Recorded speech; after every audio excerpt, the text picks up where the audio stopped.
Welcome to my latest video of the Sea Reefer 170, and the tank is now 2 years old. And whilst on the face of it, it looks like not a lot has changed, I'm actually really happy with how this tank has developed over the last few months, despite a few issues. Now I'm going to stick the filter on because then we can see a bit more pop of the corals rather than everything's blue. So a couple of new additions. So we've got the clowns, and they've come from the Sea Reefer 450 that was closed last year. Bit concerned about putting them in because the fish that was in there were quite peaceful, and what we do know is that clowns are not peaceful. But certainly this little fella here, which is the neon blue goby, nowhere near as big as either of the clowns yet. At feeding time holds its own, and actually they're waiting to be fed, so that's why he's out and about. And we've also got somewhere around here, we have the blue stripe pipefish, and there it is, absolutely beautiful fish. And that is really peaceful, and again, it does not seem to get out competed at lunchtime. So despite it being quite docile, again, it does hold its own and gets more than enough food, I would suggest. And because it's on frozen, I haven't got to worry about copepods and stuff like that, so it gets a good meal. And I think I've seen it peck at pellets, although can't really say 100% that is correct. But okay, so if we have a look at what's going on here, I'm just going to go around the side. I took a couple of photos of this the other day, and I didn't realise how few corals I've got. So if I have a look, I've got loads of space along here, which is really good.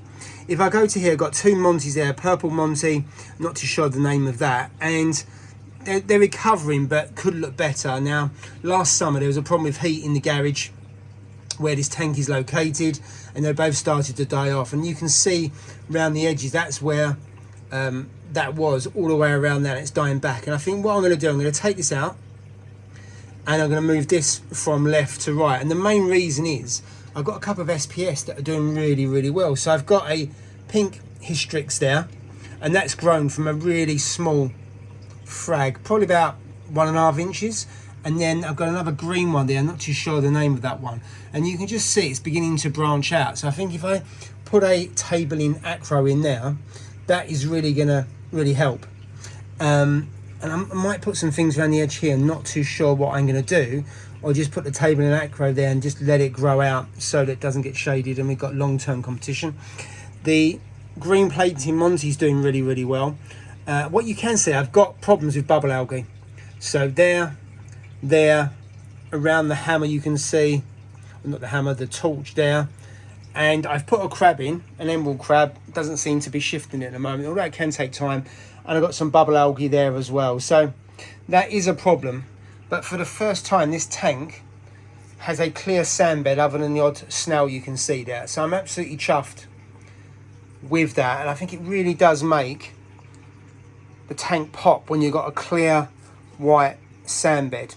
Now, if you're wondering how this floating aquascape is floating, I will leave the first video of this one, which was how to set it up, because a few people have commented on that particular tank, and also on Instagram and other places, how have I actually made this happen. So it's quite simple, takes a bit of time, but it is easy to do. It's basically using a piece of acrylic, but I'll leave the link at the end of the video and you can kind of have a look yourself. It's a beautiful torch here, absolutely massive, but it is causing a bit of a problem. So you can see to the left, so just there's a small torch. Now, torches don't seem to sting other torches in my experience, but I think what's happening is that is crowding that one out, so it's not getting enough flow and it's just agitating it. The water's a bit misty at the moment because I haven't long cleaned the tank. And then you've got another torch just there. That one's doing pretty well. This was a rescue, shall I say. They was both in quite bad conditions. Brought it home, put it on the sand bed, and then they're doing okay. Although I think that one on the right I might end up losing. You can see the other torch is just going really close to it. And then you've got a torch at the back there. Now, that's not as extended as it should be, and I think that's to do with flow. I'm not convinced that's getting sufficient flow. So I've got an MP10 right at the back there, you can see. And I've got a Tunzi pump there, and I think the flow's okay, but I just don't think it's getting enough flow at the top there. And then you've got the candy cane now, which the candy canes grow anywhere. You can put those on the sand bed, you can put them up top, and they'll just love it. I find that when they're higher light, they actually pop a lot more and they get really fat. So that's working really, really well.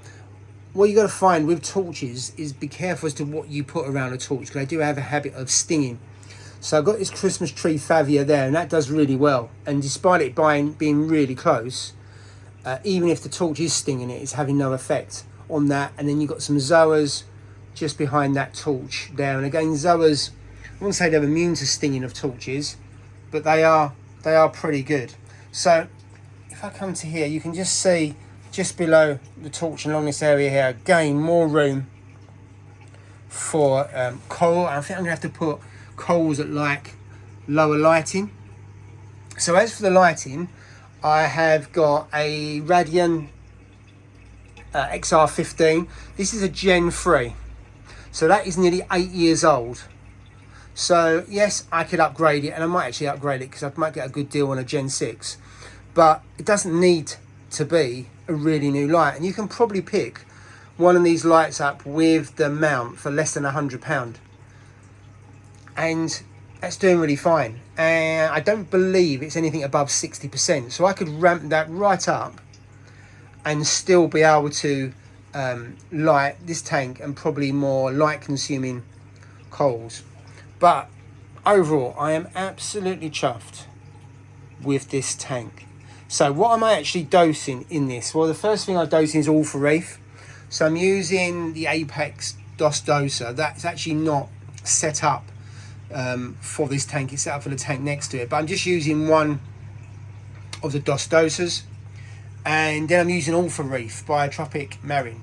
And I've got to say, it's absolutely brilliant. So for those who don't know, it's an all-in-one elements. It does your calcium, alkalinity and magnesium, and it also does the minor trace elements. So really, really good. It got recommended to me and quite a few of the other guys from the Friday live stream. A number of people use it. It's absolutely perfect for this size tank.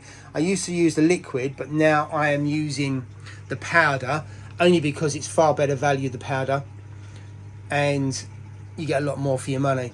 But I'm dosing about 15 mil a day, and that seems to be enough. Alkalinity is at about 8.4, calcium 400, magnesium 1400, and I'm happy with that. I also dose reef element, this one here, which is the manganese, which I understand it helps goniopora, even though I haven't got any goniopora in here. I'm dosing that probably about 4 mil a week, and that works really, really well. And also I dose another Reef's Elements product, which is their Amino Plus. Been dosing that for a little while, about 5 millilitres a week. And since I've been into a routine of doing water changes probably every 2 weeks, dosing regularly, obviously every day for a doser, that makes a big, big difference. And so I'm getting stability now. I'm really excited about this tank because things are growing, especially the SPS. And I wasn't really expecting to have SPS in this tank, but I think I can go more SPS, certainly on this left-hand side, where you've got the MP10 there just blowing across there. I definitely can put some more in there, and then I can put some other corals around this side, maybe a Cyphastia around there. Around the far left, I'm not going to put anything because you've just got this torch that's in the way. And although it's great having that torch growing, it does create a bit of a problem. Got a peppermint shrimp, you can see right at the back there. That's really for Aptasia management. I had Aptasia in this tank about 2 years ago. Not 2 years ago, probably about 18 months ago when I first set the tank up. And it comes out and about all the time because there's no predators for it. Just wanders around. You can see him going up to the sump there, into the weir area. So no Aptasia in there. So overall, really, really pleased with this tank. The only other thing I'm going to do, I'm going to put a CO2 scrubber on it. I don't think I'm getting enough pH. I do need to measure the pH, but I'm just going to put that on there because the skimmer is a NIOS 120. Pulls out loads of crud, as you can see there. Does a really, really good job. I mean, it's oversized skimmer because it's for 120 is about 450 litres, but I do feed quite heavy, Nitrates are at about 30, and then phosphate at about 0.08, although I've got a bit of green hair algae knocking about. I'm not overly fussed about that. So it's high nutrients, but I'm happy with that. But yeah, overall, let us know what you think. Really enjoying this tank. Sometimes I sit out here for ages, even though it's out of the way. But absolutely beautiful, and it's going to add some more SPS, I think, and see how it goes. Thanks for watching.